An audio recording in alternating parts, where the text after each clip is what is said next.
De 45,24, sí, 39,74. 10 minutos, 10, 15 minutos. He pagado 74,86 y aquí he repostado 84,53. No lo sé, simplemente estoy poniendo gasolina porque necesito llenar el depósito. No he echado 30 y se quedan 26. Te descuentan 6 euros. Pues media hora, por lo menos. ¿Qué tal? Buenas tardes. Aquella canción pegadiza de Me gusta la gasolina nos ha venido hoy a la mente viendo las colas en las estaciones de servicio de todo el país. Muchos habían apurado el depósito del coche hasta hoy para aprovechar el descuento del gobierno, pero probablemente no contaban con tener que esperar horas para poder hacerlo. La fiebre por el combustible que vemos hoy en imagen es en realidad la búsqueda por ahorrar unos euros en un escenario en el que todo sube de precio.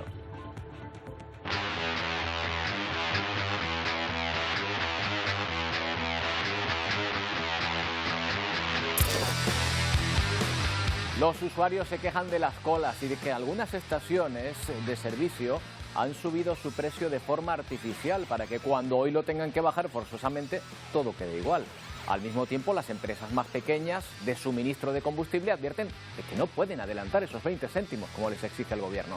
Aunque por otra parte, son esas pequeñas estaciones low cost las que más demanda están teniendo estos días.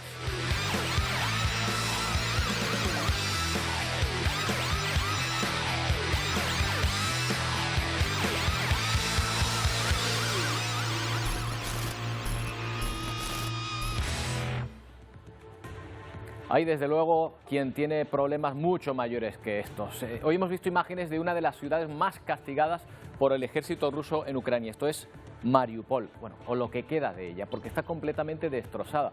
Aunque hay personas que se atreven a salir a la calle bajo las bombas y el fuego de mortero, que no cesa. Aunque los rusos ocupan parte de la ciudad, la resistencia sigue siendo feroz. Precisamente hemos visto soldados rusos disparando uno de esos morteros, por ejemplo, en la ciudad. Los civiles viven entre el temor a las bombas y la necesidad de salir a buscar alimentos. Y hablaremos del tiempo porque vuelve el frío. Ya lo están notando en el norte de la península. Esto es Pamplona, que hoy está cubierta de nieve. Es una ola de frío ártico que deja temperaturas pues totalmente atípicas en esta primavera, hasta 15 grados menos de lo habitual en estas fechas, lo que ha llevado a 10 comunidades autónomas a declarar la alerta por nieve y fuertes vientos. A Canarias va a llegar en forma de lluvias intensas, pero a partir del domingo, también más frío en esta primavera tan invernal.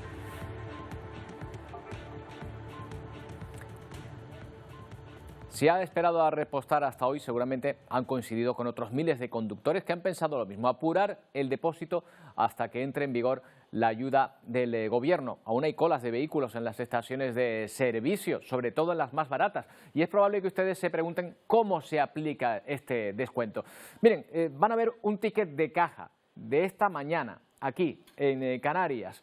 Como vemos, el precio a cobrar por la gasolina son 15 euros. Debajo se puede observar el descuento, que deja bien claro quién lo tiene que pagar. Real Decreto 6/2022, 0,20 euros por litro. En este caso, 1,97 de descuento. Lo que eran 15 euros se quedan en 13,3 céntimos. Es un ahorro notable. En teoría, tampoco hay prisa, porque el descuento está vigente hasta el 30 de junio, pero muchísimos no han querido o no han podido esperar más. Hombre, lo voy a notar, por lo menos me voy a ahorrar unos 150, casi 180 euros, más o menos. Julián es transportista. Para llenar el tanque de su camión necesita unos 700 litros de gasoil. Hoy ha ido a repostar aprovechando que ya está vigente la bonificación de 20 céntimos de euro por litro de combustible, una medida esperada por muchos conductores. Todos estábamos esperando alguna evolución referente al precio. Sí, bueno, en el cartel no lo pone, pero dice que te lo aplican aquí. Y así es, un descuento que no figura en los paneles informativos, pero sí que sale reflejado en el ticket una vez hayamos pasado por caja. Una medida que ya comienza a notarse en los bolsillos de los usuarios. Sin embargo, a muchas estaciones de servicio les está suponiendo una complicación. Que hay que tener, como se suele decir ahora, un buen pulmón financiero para soportar un crédito de casi 30 días en las estaciones de servicio. Sobre todo cuando el gobierno dice que te pagará entre los primeros 15 de cada mes, entrante al mes vencido. Incremento de los precios en todo el archipiélago, pero en algunas islas es más notable, como en el Hierro, donde la gasolina es hasta un 30% más cara que en Tenerife, por ejemplo. Lo que están haciendo con la gente reña, y aparte otras islas menores, es un robo y una atraco a mano armada. Monopolios son monopolios. Aquí, si hubieran más estaciones de servicio, a lo mejor hay una competencia, pero hay una sola y hará lo que le da la gana. Los serreños saldrán a la calle este sábado para exigir precios justos, mientras los que han tenido que repostar hoy no dudan en comprobar que se les ha aplicado la bonificación, que haga más asequible el hecho de llenar el depósito. Lo mismo ocurre en la península. En Madrid, largas colas en algunas gasolineras desde primera hora de esta mañana. Bueno, y desde el Gobierno, la ministra de Derechos Sociales y Agenda 2030, Ione Belarra, ha defendido a su juicio rapidez y eficacia con que ha actuado el Gobierno para bajar el precio de los carburantes. Asegura que la medida se lo va a poner más fácil a las gasolineras. Todos los ministerios competentes están trabajando con el máximo de su capacidad y al máximo de velocidad para ponérselo fácil, por supuesto, también a las gasolineras. El objetivo es, y en eso se va a traducir y lo vamos a ir viendo en los próximos días, que se va a reducir el precio del carburante en 20 céntimos el litro y que eso lo van a notar no solo los transportistas, que era muy importante, sino también el conjunto de la ciudadanía de nuestro país. Bueno, pues hay colas ahora mismo en las estaciones de servicio, sobre todo en las más baratas. Vamos a verlo, vamos a comprobar en una de esas estaciones. Antonio Fernández, sigue notándose las colas de vehículos. En esa, por lo pronto que estás tú, no se ve demasiado, ¿no?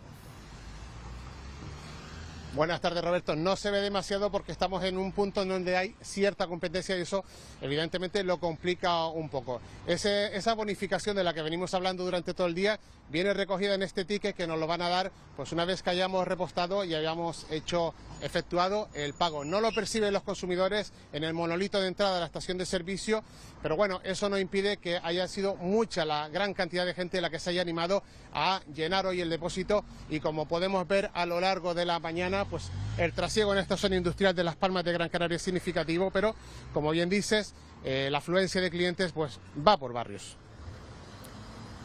Efectivamente, ahí ven el precio de esta estación de servicio. Hay que tener en cuenta que en las zonas donde se concentran varias o una de ellas es más barata, pues de alguna manera empuja a las demás que están alrededor. Es lo que puede estar ocurriendo en esta zona, pero ya decimos que en las low cost, las más baratas, ahora mismo sigue habiendo colas. No es solo el combustible, ¿eh? Hoy cuesta casi 5 veces más que hace un año y las nuevas tarifas reguladas del gas que hoy entran en vigor también suben de media un 7%. Este jueves, España y Portugal han remitido al Ejecutivo Comunitario su propuesta para limitar a 30 euros por megavatio hora el precio máximo del gas. Así intentarán rebajar el precio medio del mercado mayorista. Ahora habrá que esperar a si esa propuesta es aceptada por la Unión Europea y luego ver si realmente se traduce en una rebaja en las facturas. Dicen los proponentes, el Gobierno de España y Portugal, que sí, que se notaría y muchísimo. Vamos a preguntar esto, a plantear esto en primer lugar con un experto en economía energética, Francisco Ramos, catedrático de Economía. ¿Qué tal, Paco? Buenas tardes. Hola, buenas tardes, Roberto. Bueno, ¿es cierto que si se limita el gas, si la propuesta española y portuguesa se acepta, esto automáticamente va a bajar el precio del gas?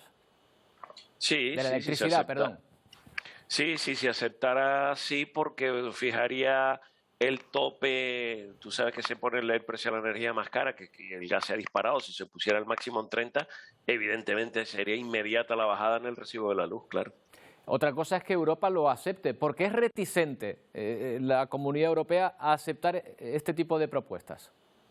Porque existe un mercado único y quieren que todos funcionemos, digamos, con unas reglas del mercado similares. Y, por ejemplo, en el mercado ibérico el precio es mucho más bajo, pues eso supondría a lo mejor para un mercado global como tener una cierta desventaja de los demás. Sería un poco hacer trampa, por decirlo de alguna manera. Hay maneras de resolverlo. Primero es arreglar el precio de los intercambios con Francia para que eso no se vea, digamos, limitado a los precios más bajos de aquí y luego ya imponer unos precios internos en el mercado ibérico. Pero la causa principal es que tenemos que todos jugar con unas mismas reglas porque si no se podría estar, digamos, con ventajas competitivas, ¿no? Claro, seríamos como un paraíso fiscal, a lo mejor, en el sentido energético, en el que Francia de repente le saliese más barato comprar energía en España que la suya propia, ¿no? Sí, son digamos, distorsiones del mercado que quieren que no se produzcan. Cierto también que la capacidad, que es la excusa del gobierno español, la capacidad de conexión con el resto de Europa a través de Francia es de un 3% del total, ¿no? Es decir, que no, eso de que somos una isla, bueno, más o menos es verdad, ¿no? Podrían haber muchas más conexiones para que de verdad hubiera un mercado único. Estábamos hablando, porque todo este precio de la energía empuja a los demás precios, estábamos hablando hace un par de semanas solo, Paco, de que la inflación podría llegar a los 2 dígitos, al 10%, apenas ha tardado nada. ¿Seguirá subiendo? No ha tardado nada. Lo que pasa es que lo importante aquí es la inflación subyacente, es decir, las previsiones son que si se mantiene mucho tiempo la guerra, esta inflación se traslada a toda la economía. Si no tarda mucho, ponle que un mes y medio, 2 meses más, nos quedaríamos quizás con lo que se llama la inflación subyacente, que actualmente está en un 3,6%, que es al quitar el precio de las materias primas y de la energía que importamos. Entonces, con un 3,6%, si se pudiera mantener, no sería tan grave. Yo espero que sí, que la guerra no siga mucho tiempo y que las consecuencias que están afectando a los mercados de aquí a junio se calmen y entonces la inflación no sea tan grande de un 10% porque es un disparate. Pero ¿esto empezará a bajar en cuanto termine la guerra? Porque la inflación, lo cierto es que ya venía subiendo desde muchos meses antes. Sí, la inflación venía subiendo de antes por los precios de la energía y la guerra simplemente lo que hace es agudizarla. Pero es verdad que es una inflación que viene por un shock exterior y la que después se queda aquí es cuando aquí suban todos los costes de todos los productos, los salarios, etcétera, etcétera, y se formará una espiral inflacionista. Esa espiral inflacionista, si esto no dura sino 2 o 3 meses, no sería tan grande y nos quedaríamos eso, con un 3,6 y un 3, como máximo un 4 de inflación que afecta a nuestros bolsillos, pero no sería de una forma, digamos, tan drástica. Además, tenemos que tener en cuenta que si nuestra inflación es mayor que de los países del entorno, sería una falta de competitividad, nuestros precios serían más caros y competiríamos con desventaja con el resto de los países. Claro. ¿Y cómo se actúa frente a la inflación? Hay casos negativos que todos conocemos. Ahí está, bueno, ahora mismo Turquía y Argentina en torno al 56% de inflación. Argentina, por ejemplo, esto es un clásico. La inflación que en su momento les llevó al corralito. ¿Hay algún ejemplo de otro país que a lo mejor sí haya conseguido atajar con medidas adecuadas esa inflación? Bueno, es que hay un fenómeno que se llama la hiperinflación, que se produce en países más bien no desarrollados porque su banco central, digamos, no tiene la capacidad de controlar los movimientos monetarios, a veces entonces se dolariza la economía y entonces es porque la gente no confía en la moneda y entonces se forman esos disparates de inflación. En este caso en Europa es una inflación que es por un shock externo de oferta, es decir, la culpa no es en sí por un daño interno de la economía, porque haya habido una crisis financiera o porque esté creciendo mucho la demanda en muchos mercados y suba el precio. En este caso es un fenómeno exterior y entonces es difícil de combatirla. La mejor manera de combatirla es con políticas de rentas, es decir, intentar que no suban en exceso los salarios, intentar contener los costes mientras este shock de oferta dure y que no sea muy largo. Por ejemplo, en los años 70, Roberto, el precio del petróleo se multiplicó por 3. En España llegaron a haber cifras de inflación cercanas al 20% y poco a poco se fue calmando la cosa, pero con los daños que la inflación lleva a toda la economía. Claro, y ahí también entra la política porque toda esa inflación empezó a bajar, bueno, pues con los pactos de la Moncloa prácticamente 10 años después de la crisis del petróleo. Pero esa es otra historia, Paco, ajena a la economía. Vamos a ver si es verdad que empieza la cosa, sobre todo por la parte humanitaria, que termine la guerra, pero también por todos estos efectos colaterales que sufrimos. Paco Ramos, muchas gracias. Buenas tardes. Venga, buenas tardes. Bueno, y Estados Unidos también está tensionada por esta crisis energética y ha decidido dar un paso adelante. El presidente Joe Biden ha anunciado la mayor liberación de petróleo de su reserva estratégica. Esto es 1 millón de barriles cada día para intentar reducir el precio del combustible que la Casa Blanca atribuye también a la guerra de Ucrania. Estados Unidos liberará 1 millón de barriles de petróleo de sus reservas estratégicas diariamente durante 6 meses. La medida sin precedentes fue anunciada por el presidente Joe Biden este jueves. Este es un puente en tiempos de guerra para aumentar el suministro de petróleo hasta que la producción aumente a finales de este año. Y es por mucho la liberación más grande de nuestra Reserva Nacional en nuestra historia y proporciona una cantidad histórica de suministro durante un periodo de tiempo histórico, un puente de 6 meses hasta el otoño. Y usaremos los ingresos de la venta de petróleo ahora para reabastecer la Reserva Estratégica de Petróleo y los precios son más bajos. Así que estaremos listos para futuras emergencias.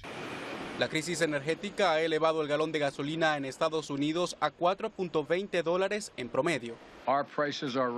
Nuestros precios están subiendo debido a la acción de Putin. No hay suficiente suministro. Y la conclusión es que si queremos precios más bajos de la gasolina, necesitamos tener más suministro de petróleo en este momento. El aumento ha sido constante incluso antes de la guerra en Ucrania. Estados Unidos cortó recientemente la importación de aproximadamente 800,000 barriles de petróleo por día de Rusia, como una medida sancionatoria a la agresión en Ucrania.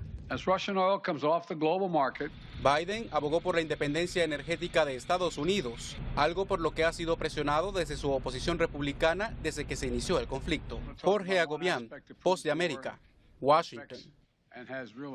Bueno, y a partir de hoy, los países que quieran seguir comprando gas a Rusia deberán pagar en rublos. Es la orden de Putin para acabar con la inflación que ha provocado la congelación de las reservas de este país por parte de la comunidad internacional. El presidente ruso amenaza, además, con cortar el suministro a los países hostiles con su régimen. La guerra no solo se libra en las ciudades de Ucrania, también en los parques internacionales. Rusia pretende contrarrestar el bloqueo a su economía obligando a los países que compran gas ruso a crear cuentas en bancos nacionales y pagar en rublos.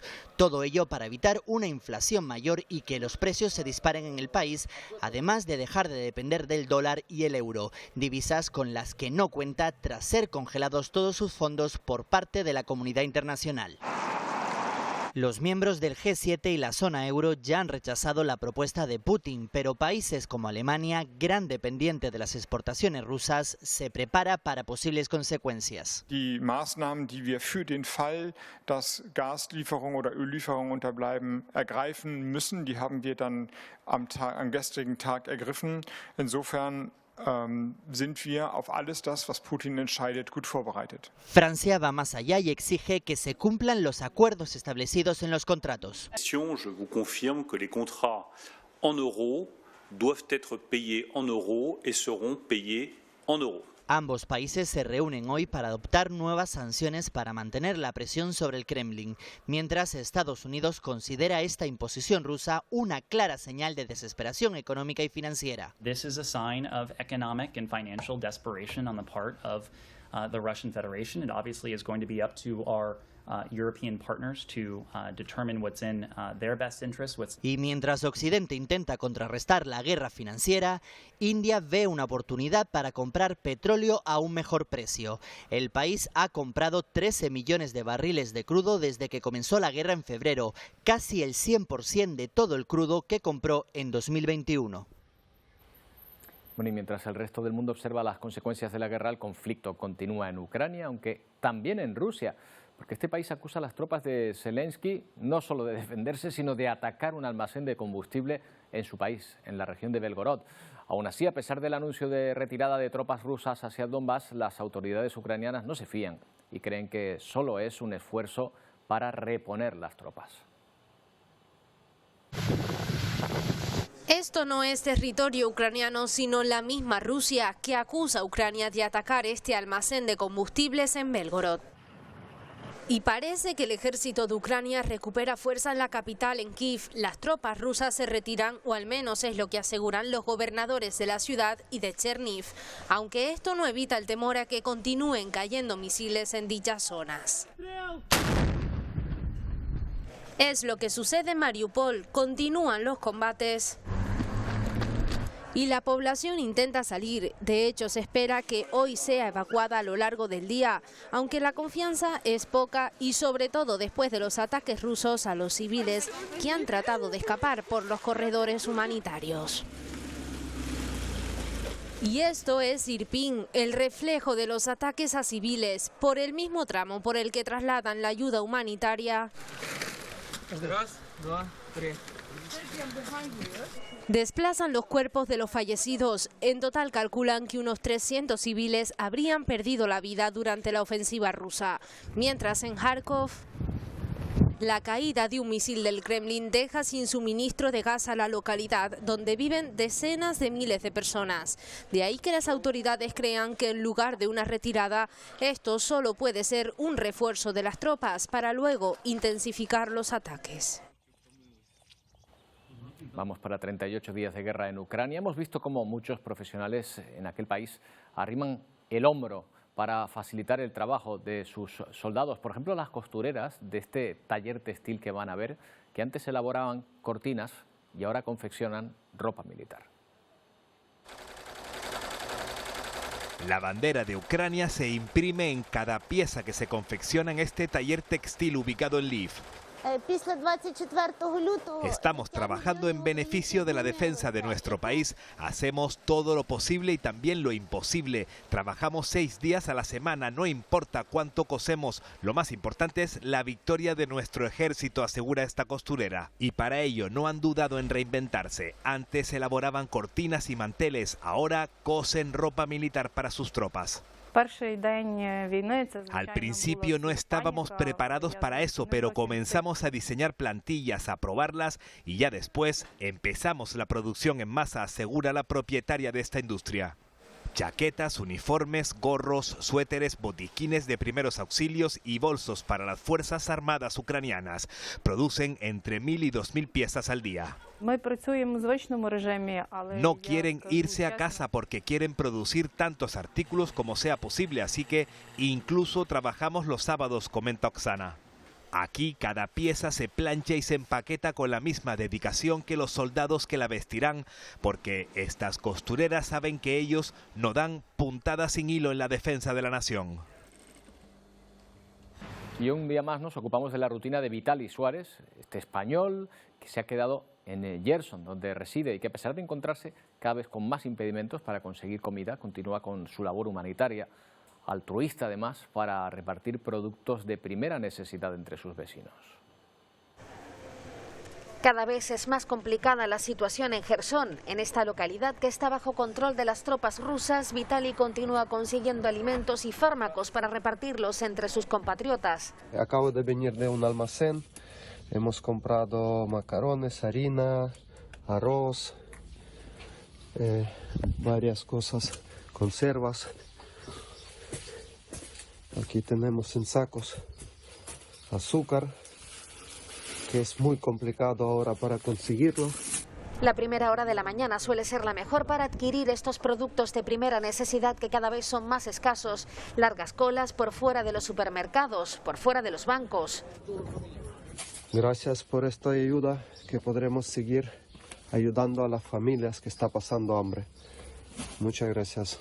Dinero y ayuda que Vitali recibe desde España. Ciudadanos ucranianos y residentes en nuestro país contactan con él para que ayude a sus familiares en Ucrania. Él continúa con su labor humanitaria para ayudar a sus vecinos. Ahí sigue Vitali, ya lo saben, muy relacionado con Canarias, donde ha vivido durante buena parte de su vida. Bueno, una pausa y enseguida volvemos para hablar del tiempo que nos viene y el peligro de erupción cada vez más cercano en la isla de San Jorge, en Azores. No tardamos.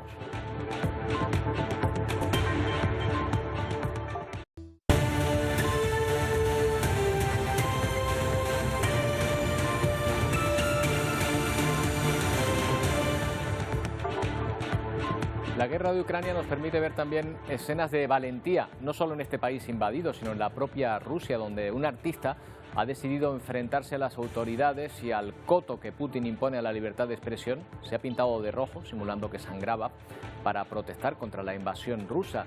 La joven sabía que si lo hacía resultaría detenida, y así ha sido.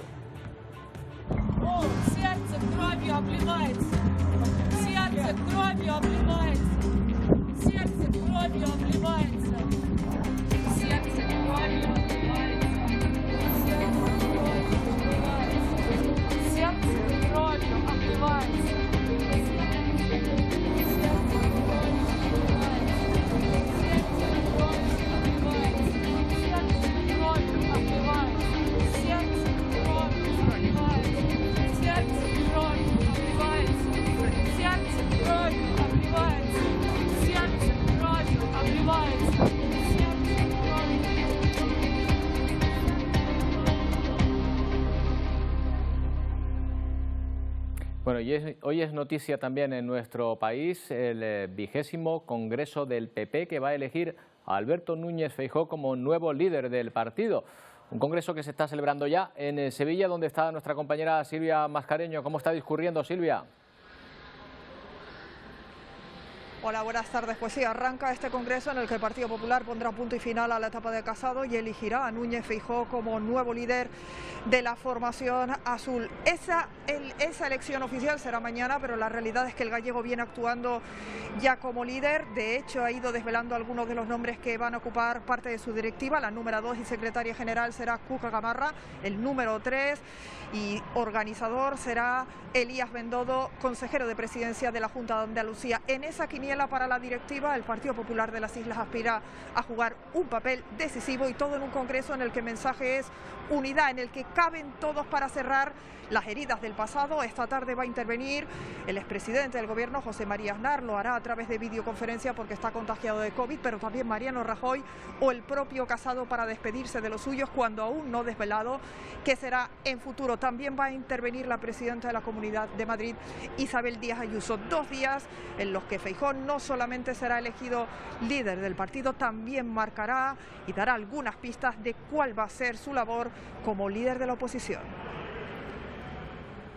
Y también vemos cómo la situación se va haciendo cada vez más complicada para los habitantes de Shanghái, que afrontan su 5º día de encierro. Saben que se ha ido estabulando por zonas de la ciudad, desde el oeste, en el primer día de confinamiento, también ahora para la zona este. 16 millones de habitantes más que comienzan su cuarentena obligatoria. Se apresuraban ayer a hacer compras de alimentos y medicamentos porque tienen que aguantar 10 días sin salir de su casa. Para los que ya suman varios días confinados, las autoridades comienzan a repartir casa por casa la comida para reducir al máximo los movimientos. La región ha reportado más de 4.100 infecciones oficialmente.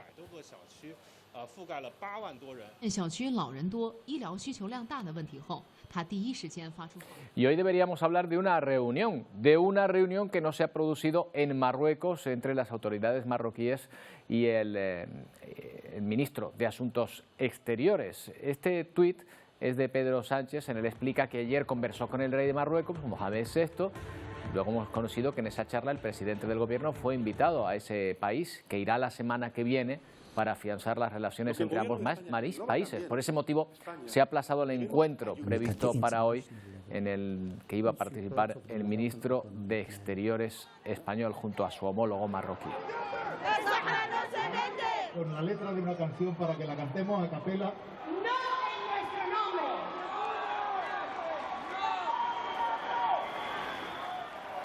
Bueno, cita importante sin duda para nuestro país, incluso más aún para Canarias.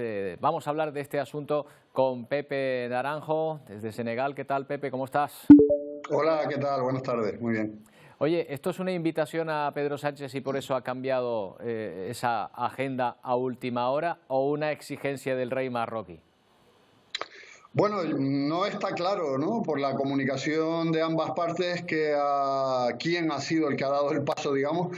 Pero bueno, lo que sí es evidente es que se va a producir una inminente visita de Pedro Sánchez a Rabat, y en la delegación que acompañará al presidente del gobierno español a Marruecos está incluido también el ministro Álvarez, el ministro de Asuntos Exteriores español, con lo cual digamos que se ha tomado la decisión de aplazar. Yo creo que desde un punto de vista de la comunicación o mediático se pretende que la visita de Pedro Sánchez, digamos, concentre toda la atención y que todos los focos estén puestos sobre ese encuentro, en el que además se ha anunciado que habrá no solo el ministro de Exteriores español, sino también otros ministros marroquíes y otras autoridades españolas para diseñar, se ha dicho por parte marroquí, una nueva hoja de ruta en las relaciones entre Marruecos y España. Estamos ante claramente un nuevo momento político en el que Marruecos, digamos que sale, por así decirlo, victorioso, digamos, de esa pugna diplomática que ha mantenido durante tantos años, y un nuevo tiempo en las relaciones con España parece bastante evidente. Victorioso, pero por paliza, Pepe, porque bueno, esta misma semana hemos visto al secretario de Estado de Estados Unidos en este país dar todo su apoyo absolutamente al reino marroquí. Sí, digamos que los grandes hitos, por así decirlo, de la diplomacia marroquí han sido conseguir doblegar primero a Estados Unidos con ese apoyo de Marruecos al Estado de Israel y luego, en este segundo momento, tanto Alemania como España conseguir que estos tres países den su apoyo al plan de autonomía diseñado para el Sáhara Occidental, algo que yo creo que no está de más recordar, una vez más, que vulnera claramente la legalidad internacional fijada por la doctrina de Naciones Unidas, que sigue reconociendo al Sáhara Occidental como un territorio no autónomo y que se sigue fijando como uno de los elementos clave la celebración de un referéndum, ¿no? España, digamos, pasa por alto esta posibilidad y da su apoyo explícito en esta carta, Pedro Sánchez, al plan de autonomía marroquí, ¿no? Pepe, ¿pero a cambio de qué? Que esta es otra cuestión también, porque al margen de ese tema que ya hemos discutido de ese cambio de postura y de las razones del pueblo saharaui efectivamente avaladas por la ONU, está también, pues bueno, ¿qué ha podido obtener España en estas negociaciones? Y por ahora no se sabe. Es que realmente no ha habido, digamos, una gran transparencia, ¿no? Así que en el comunicado por parte de España se habla de que va a haber pues una colaboración en el control migratorio y sin duda que sobre la mesa está la colaboración también en materias como la lucha contra el terrorismo, la seguridad, etcétera. Pero claro, cuando en una negociación internacional de este calado, digamos, no se habla con la suficiente claridad y no se, digamos que siempre hay un lugar para la duda, sobre todo cuando Marruecos ha estado ejerciendo, digamos, una especie de presión enorme y de, ¿por qué no decirlo así?, incluso de chantaje, ¿no?, frente a España, con la apertura de las vallas, con el tema migratorio, etcétera. Digamos que la posición española que ha quedado es un poco débil, ¿no? Ese es el análisis que se hace también desde aquí, desde el continente africano. Bueno, y veremos, Pepe, probablemente en ese viaje se desvele esa hoja de ruta y ahí se pueda ver un poco cuáles son los acuerdos a los que han llegado estos dos países. Hoy estamos a punto de empezar el Ramadán para la comunidad musulmana. Esto es un periodo muy importante, un periodo de ayuno, pero en el que también se hace mucho gasto porque al final de ese periodo de ayuno pues se producen grandes banquetes, grandes comilonas en general, ¿no? Y claro, esto llega en un momento de crisis porque esta inflación y esta escasez de algunos suministros, por ejemplo, de grano, les está afectando directamente también a los países del norte de África.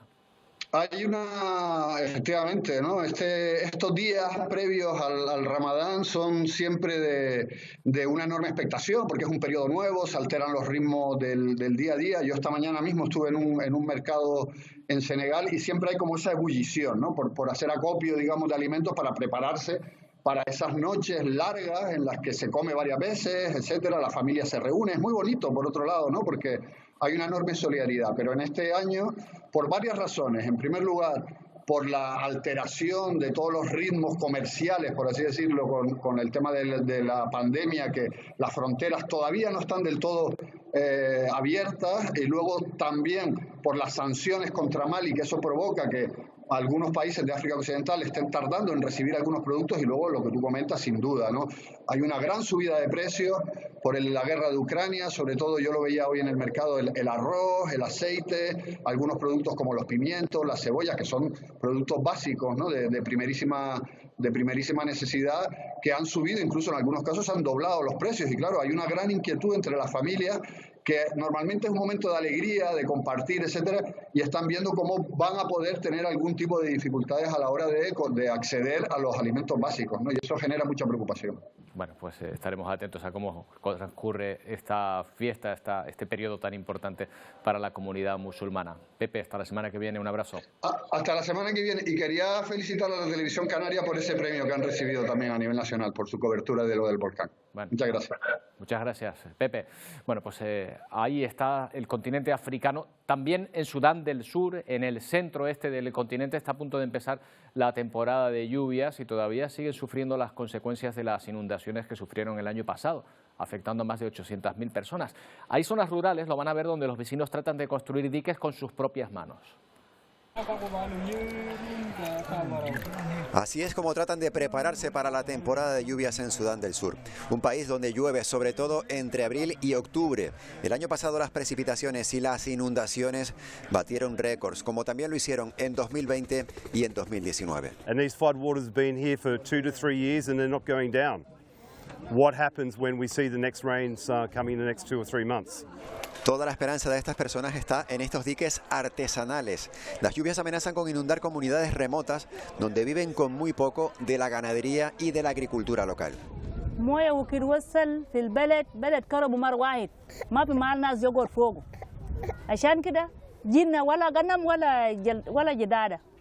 Y con todo, la peor amenaza aquí es el hambre.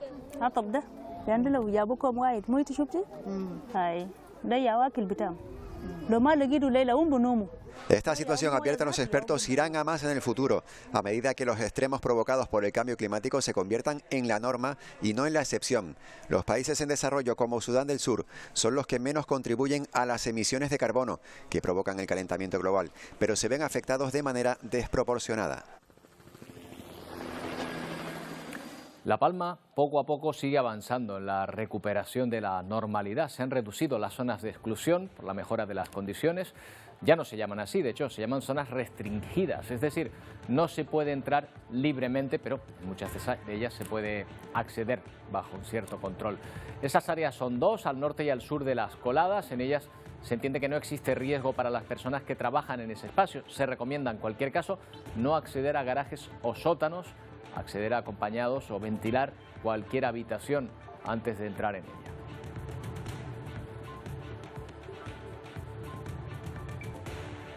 Bueno, y sobre los efectos del volcán en la población, gira un estudio médico que intenta saber cómo puede haber afectado esta erupción a los habitantes de la isla, sobre todo en esa zona. Sebastián Cáceres Amador es médico de familia, lo era del consultorio de Todoque, destruido por la lava, y ahora bueno, pues se ocupa de esta investigación. ¿Qué tal? Buenas tardes.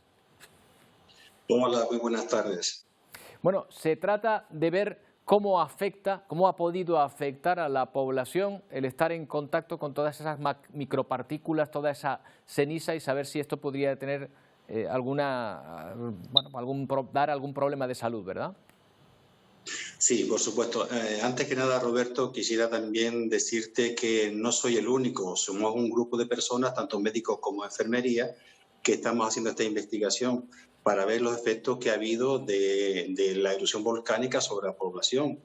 Los ya conocidos, los efectos físicos sobre la salud, respirando cenizas, sobre todo las cenizas pequeñas que llaman PM menor de 10, los anhídridos sulfurosos y de dióxido de carbono, y también la presencia de metales pesados que puede tener repercusión en el paso del tiempo, como el mercurio, el plomo, el zinc, el cadmio, el arsénico.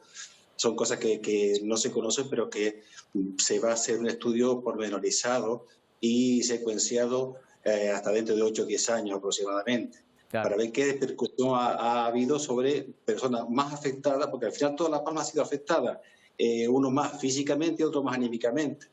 Y también las secuelas psicológicas que ello ha creado, y también sociales, por supuesto, por las migraciones que ha habido de forma forzosa de sus casas. Claro, lógico, lo hemos visto en directo, Sebastián, desde que comenzó esa erupción, todo ese drama, pero es difícil, a lo mejor, no sé si habrá casos de estudio anteriores de erupciones que se hayan producido tan cerca de núcleos de población importantes, como es el caso. No tenemos conocimiento, o al menos yo, de que haya sido un estudio tan pormenorizado como ha pasado en este volcán, que ha sido monitorizado desde el minuto 1. Y también ahora vamos a hacer lo mismo con la población, ver qué personas ha estado más expuesta, como es esta zona aquí de la comarca de Aridane, como es El Paso, Tazacorte, Los Llanos y también el municipio de Punta Gorda, y digamos otras que son menos afectadas, como es la parte oriental de la isla, la parte este, perdón, como es Santa Cruz, La Breña o Los Sauces también. Repito, todos habrán tenido un nivel de repercusión sobre el estado de salud, pero ahora vamos a cuantificarlo, que si tenía problemas anteriores, ver si se han agravado, si no tenía, hay problemas ahora, y repito, se trata de hacer un estudio con lo cual pedimos la colaboración de toda la población de las zonas afectadas y no afectadas que van a ser llamadas para ese estudio. Yo sé, por desgracia, que hay llamadas que tratan de aprovecharse de la buena voluntad de las personas para pedir, pues, por desgracia, dinero u otras cosas similares. Y no sé hasta dónde llega algunos seres humanos, que parece que se pierde un poco la humanidad cuando hay carroña por medio. Perdón, permíteme esa expresión, pero la verdad es que me siento indignado. Claro, lo entendemos. En este estudio no se pide dinero de ningún tipo, sino solo la colaboración de este centenar de personas que van a estar colaborando. Pues Sebastián, estaremos atentos a los resultados. Si me permite, por favor, una cosa, Roberto. Si la población tiene duda, puede consultar al médico o enfermero de su centro de salud para confirmar que este estudio es verídico, que es real, que no es ningún montaje ni para pedir ningún tipo de monumento. Desde luego que no, Hay que ayudar y echar una mano con estas iniciativas que desde luego vienen a ayudar a nuestra salud para empezar. Gracias, Sebastián, mucha suerte, hablaremos. Muchas gracias. Bueno, también echamos un vistazo ahora fuera de nuestras fronteras por las tensiones entre Israel y los palestinos que se recrudecen, ya no solo en la frontera de Gaza. Van a ver el sonido de otro conflicto histórico.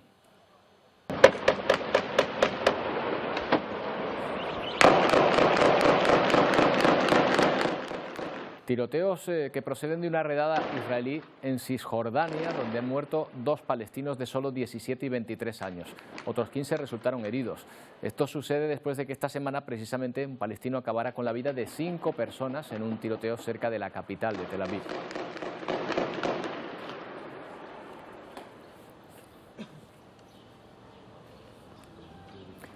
Bueno, aquí estamos apurados con una inflación de casi el 10%, pero Venezuela acumula una inflación de más del 300%. Su población sufre ya hambruna y desigualdad en el acceso a los recursos, tal y como reconoce Naciones Unidas, lo que está moviendo a muchos venezolanos a buscar una mejora de su situación, huyendo de su país y viajando a Colombia, por ejemplo, donde casi 40.000 han obtenido ya ayuda humanitaria. Rosielis González es de Venezuela, pero vive en Colombia desde hace 4 años. Hace poco se convirtió en la administradora de un restaurante, lo que para ella supuso una oportunidad que le ha cambiado la vida. Bastante agradecida por la oportunidad. Es una empresa que nos ha ayudado mucho. Colombia como tal me ha ayudado mucho a crecer. Pero no todos los venezolanos cuentan con la misma suerte. La caraqueña Carla Hernández canta los semáforos para conseguir comida a sus 3 hijos. Sí, honradamente, día a día luchando, porque Dios dice que hay que luchar. Y el día a día te bendice mientras que no hagas nada malo. Solo en la región colombiana de Cartagena, las autoridades estiman que viven más de 50.000 venezolanos. De ellos, casi 40.000 cuentan con permiso de residencia temporal y acceso a la sanidad. Muy agradecida con el gobierno, con todo lo que ha hecho con nosotros los venezolanos, porque en realidad nos han ayudado bastante. Estoy tan emocionada porque mis hijos van a estudiar, yo esperando tanto tiempo. Desde que estoy aquí y, no encuentro palabras para decir. Por ello, muchos buscan cruzar la frontera hacia un país vecino que logre mejorar sus condiciones de vida. Bueno, y también en la frontera de Venezuela, precisamente con este país, en Colombia, aumenta la violencia de grupos guerrilleros como las FARC o el Ejército de Liberación Nacional, que estaban obligando incluso a confinar barrios enteros. Según el Observatorio de Derechos Humanos de la ONU, se cometen abusos difíciles de enumerar cada día. Estamos todos preocupados y nerviosos porque no sabemos. Es la única forma que tienen estos colombianos de buscar comida y productos sanitarios. Que Dios los lleve con bien. La región donde viven está confinada por completo, y no por la pandemia, sino por la decena de asesinatos en esta zona que hace frontera con Venezuela. Allí se recrudece la guerra de guerrillas. Apure en el lado venezolano y Arauca y Bichada en el colombiano son focos de conflicto. Así la población se ve obligada a huir de este enclave, pero también del reclutamiento forzado. es real lo que estamos viviendo. En algunas comunidades no están yendo ni siquiera a la finca. La gente está aguantando hambre en estos momentos. Enfrentamientos entre las FARC y el Ejército de Liberación Nacional de Colombia por liderar territorios o tener el control de actividades ilícitas. Y parece que no están solos. El Observatorio Mundial de Derechos Humanos de Naciones Unidas apunta a militares del país vecino como colaboradores de hacer de esta frontera una zona de guerra. Bueno, nos vamos ahora a la isla de San Jorge, en Azores, donde los temblores no paran. De hecho, se han intensificado en las últimas horas. Antonio Cárdenas, algunos dicen incluso que podría ser inminente la erupción. Sí, eso se está comentando, todavía no de forma oficial, por supuesto, porque los datos que tenemos oficiales son los que vamos a contar.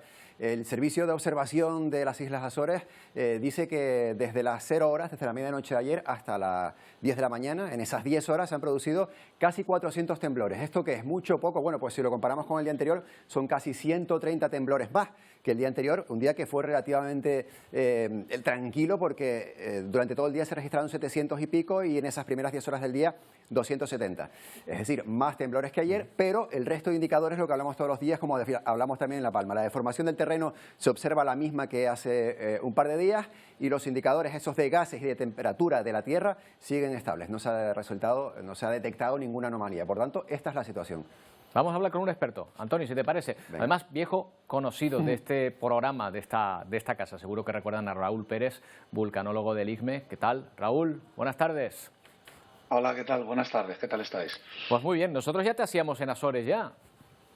Bueno, pues la verdad es que no, pero no será por falta de ganas o por falta de colaboraciones que podemos tener con nuestros vecinos portugueses. Bueno, estamos ante una situación parecida a la de La Palma justo antes de la erupción. ¿Una sensación de que esto es algo inminente? La verdad que sí, es una situación bastante parecida, donde se ha comenzado con un enjambre sísmico bastante localizado y focalizado. También se ha producido y se ha podido medir una intrusión en forma de dique, igual que la que fue en La Palma, y vemos cómo están oscilando los diferentes terremotos en número de días, que nos están indicando cuál es el movimiento del magma en profundidad, estimado entre 20 y 30 millones de metros cúbicos. Eso es mucho, eso es mucha cantidad, es similar a lo de La Palma, por hacernos una idea. Sí, la verdad es que sí. Estamos diciendo que a partir de 10 millones de metros cúbicos podrían entrar en erupción cualquier emplazamiento de un magma entre 10 y 12 kilómetros de profundidad, que es donde están, muy parecido, por no decir igual que en La Palma. A partir de 10 millones de metros cúbicos ya podrían entrar en erupción en cualquier momento. Estos son modelos empíricos que se han publicado en diferentes trabajos científicos. Tenemos más del doble y además tenemos un incremento de lo que es toda esa actividad sísmica. Esto significa que se está alimentando, se está llenando y está incrementándose. Seguramente es difícil hacer una previsión. Se habla de inminencia, pero ¿inminencia cuánto es? ¿Pueden ser días, horas, semanas? Claro, nos pasa siempre a todos lo mismo. Cuando hablamos de inminencia, por ejemplo, en el caso de La Palma, cuando desde el Instituto Geológico y Minero de España hablamos con autoridades y hablamos con la Unidad Militar de Emergencias, para nosotros la palabra inminencia eran 7 días. Necesitábamos tener siempre 3 marcadores para poder hacer una predicción que nos diga que va a ser ya, en este momento, más allá de que, por supuesto, se produzca la erupción en ese momento. Y es que estamos con la deformación del terreno. En el caso de La Palma, la deformación antes de la erupción acumuló 22 centímetros en la vertical, lo que es una barbaridad, o sea, es un valor muy elevado. Aquí los valores que nos están llegando son bastante menores, lo que significa que no existe esa presión tan grande desde abajo y sobre todo que no existe el ascenso rápido, que fue lo que ocurrió en La Palma. La palabra inminente tiene que ver porque, como habéis muy bien apuntado al principio, ayer parecía que estaban disminuyendo el número de terremotos y, sin embargo, han vuelto a aumentar. Muchas veces cuando se produce esa disminución te está indicando que es el momento en el que se va a producir la erupción volcánica. Raúl, ¿sabemos dónde, más o menos, si sería en tierra o en mar, por lo menos? En este caso, los datos que dispondríamos son... también, que es difícil, claro, sí, en forma de puro, y tal y como está alargada, efectivamente es difícil. Si atendemos a la localización de los terremotos, vemos que es en la parte norte, en la parte de lo que sería la parte noroeste de la isla, justo en la zona de la punta, entre la punta, un tercio de la punta y la mitad de la isla, aparecen localizados los terremotos. La reconstrucción geométrica sí que dice que podría ser justamente la zona de dorsal, en la parte central, en el eje central que tiene esa isla, donde se están localizando todos los pequeños volcanes monogenéticos, podría producirse en cualquiera de esas zonas.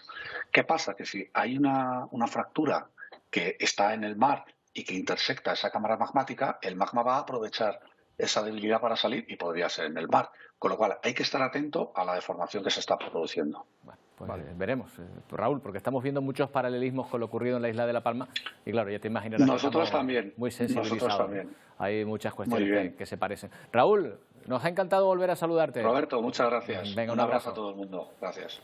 Espérate que no tengamos que seguir saludándolo en las próximas semanas. Claro, porque una isla agrícola, una isla volcánica, muy verde, con población, es muy parecido a lo que ha ocurrido aquí. Bueno, Antonio, por cierto, el frío también es protagonista. ¿Qué primavera estamos teniendo tan fría? Bueno, en la península ya está nevando. Sí, parece que el invierno está esperando a que llegase la primavera para aparecer, ¿no? Porque fue un invierno anómalo por temperaturas altas en la península, también en buena parte de Europa. Y fíjate lo que está ocurriendo. Esto no es la península, esto es Holanda, porque ese frente que ha llegado a la península ha venido desde el norte. Bueno, está nevando un poquito, ¿eh? Imágenes muy llamativas para esta época del año en la que estamos, incluso en Holanda. Esto es incluso al nivel del mar. En la península también, ese frente que ha llegado desde el norte, ese viento ártico ha provocado, pues lo que vamos a ver enseguida. Bueno, esto yo creo que ya es, si no me equivoco, esto ya es Navarra, imágenes de nieve también en buena parte del norte peninsular. Oye, dicen que es una ola de frío ártico. ¿Sí? ¿Esto es distinto a una ola de frío polar? Sí, hay algunas diferencias. Dependiendo de por dónde llegue esa ola de frío, si llega más desde el mar, es más húmedo, y si hubiese sido antes también podría haber sido una filomena, como hablábamos ayer. Si hubiese sido en la temperatura, en la época del año más fría, encima viene desde el mar, podría haber sido mucho más potente. Si viene desde el norte, es un poco más seco, y es este caso, este frío ártico que estamos viendo, por ejemplo, imágenes de Pamplona. Se espera que este frío y estas nieves continúen buena parte del fin de semana, así que veremos cómo se va cubriendo la España peninsular, por lo menos el norte, de este color blanco. De aquí vamos a pasar, Roberto, a Canarias. La previsión de Canarias, porque no vamos a tener nieve, pero sí que vamos a tener algo de agua. Mira, aquí vamos a ver la evolución de las próximas 72 horas. Esta es esa borrasca que está llegando a Azores, como decíamos ayer, también va a pasar por Madeira, se va después al Golfo de Cádiz, pero va a dejar algo de lluvia también, no para mañana sábado, sino para el domingo. Y fíjate esos vientos también que serán importantes. Hasta ayer teníamos viento del nordeste, hoy lo tenemos del noroeste, y a partir de hoy ya lo tenemos del oeste. ¿Esto qué quiere decir? Vientos importantes y también lluvias. El domingo vamos a tener no solo lluvias repartidas por todo el archipiélago, precipitaciones, sino también ya está declarada la alerta por viento en las islas de El Hierro, La Palma, La Gomera, Tenerife e incluso Gran Canaria. En las cumbres de Tenerife, Gran Canaria y La Palma podría haber rachas de viento importantes de 70-80 kilómetros por hora. Vamos a ver primero la previsión del sábado. Mira, fíjate cómo está la península, lo que hablábamos, de todo cubierto. Cuanto más azul, más frío. Exacto. Vamos a ver la previsión del sábado. Para mañana esperemos un día de cierta transición. Como te decía, el viento... bueno, esto es la previsión de lluvias para todo el fin de semana. Poco a poco, con el paso de las horas, se va cubriendo de azul, pero fíjate cómo llega esta lluvia arrasando desde el oeste. De ahí no escapamos. Regando todo. Bueno, 25 litros por metro cuadrado y 27 en La Palma son las previsiones más altas. Tampoco es demasiada agua, pero sí que es agua. Venga, vamos a la previsión del sábado, como estábamos hablando, Roberto. Lo principal, lo más destacable, yo creo que puede ser ese viento que ha cambiado. Fíjate cómo va llegando ahí ya del noroeste. Vamos a tener mañana nubes y claros, más nubes en la parte occidental y más claros en la parte oriental. Todavía a lo mejor mañana alguien escapa con playa en Fuerteventura, Lanzarote y La Graciosa. Pero pasado mañana, ya el domingo, fíjate cómo el viento, esa flechita, ya va a cambiar a viento del oeste y vamos a ver el domingo ya nubes por todo el archipiélago repartidos, que ya no se libra nadie, Roberto. Va a caer agua pues desde La Palma hasta La Graciosa, en todos sitios podremos ver llover, y fíjate cómo el viento va a llegar del oeste. También tendremos temperaturas el domingo algo más bajas que hoy. Oye, nos hablaste la semana pasada de una foca, Antonio, que se había perdido en su travesía por el Atlántico. ¿Qué ha sido de ella? Nuestra foca, la seguimos muy de cerca porque pensamos que estaba descansando ahí, esto era en una playa de Motril, que estaba descansando y que se iba a volver rápidamente para el Atlántico, pero no, que lleva prácticamente un mes, medio mes, unas cuantas semanas ya recorriendo diferentes lugares de la costa mediterránea. La hemos visto en Andalucía, también en la región de Murcia. Bueno, ahora mismo la han rescatado, están analizándola tanto en Murcia como con ayuda de científicos también de la Comunidad Valenciana, y no se descarta que la tengan que llevar hasta el Cantábrico para volver a soltarla en el Atlántico para que ella nade por allí tranquilamente y se vuelva con sus amiguitas, con su familia. Que a lo mejor lo que pasa es que ha perdido, ¿no? Ha perdido la estela de sus compañeros. Oye, este animal tan tierno, hablamos de otro animal, no menos tierno, un perro, pero claro, es que este perro no es un perro normal. ¿Qué este es el nuevo perro de Pompeya. Antes había un perro por ahí, por alguna de estas casas que se lo encontraron, que fue sepultado por la erupción. Bueno, pues este es el nuevo perro de Pompeya que se dedica a la investigación y también se dedica a proteger la ciudad, esta fantástica ciudad del suroeste de Italia. Y este es otro perro que ya supera al anterior. Bueno, esto es en Suiza. Es una maravilla de la naturaleza. Fíjate cómo sube, cómo baja las escaleras, cómo se va a poner de pie cuando se cansa ya de las escaleras. Bueno, le echa incluso una carrera a este Tesla, por aquí lo supera, incluso se puede poner de pie y cuando ya está cansado se mete ¿Dónde lo venden, Antonio? Lo necesito, quiero uno ya. En Suiza. Vamos este fin de semana y conseguimos uno para cada uno. Bueno, pues ahí están los perrobots. Qué maravilla de la ciencia. Qué curioso. Pues nada, ya sabemos.